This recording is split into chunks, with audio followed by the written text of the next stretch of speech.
नमस्कार मित्रांनो. आज आपण जमीन वाटणी कशी करावी याबद्दल बोलणार आहोत. जमीन वाटणीचे 3 सोपे मार्ग. जमीन वाटणी करायची पण नक्की प्रोसेस काय? हा व्हिडिओ शेवटपर्यंत पहा. पहिली पद्धत. कलम 85 नुसार जर कुटुंबात वाद नसतील तर तहसीलदार साहेबांच्याकडे रीतसर अर्ज करून तुम्ही अगदी कमी खर्चात कायदेशीर वाटणी करू शकता. दुसरी पद्धत.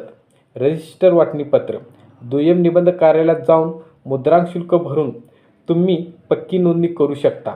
रक्ताच्या नात्यात खर्च कमी येतो. तिसरी पद्धत. कोर्टाचा दावा.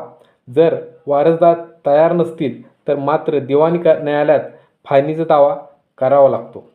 अशा शेतीच्या आणि कायद्याच्या माहितीसाठी माझ्या पेजला सबस्क्राईब किंवा फॉलो करा, शेअर करा आणि कमेंट करायला नक्कीच विसरू नका. Thank you.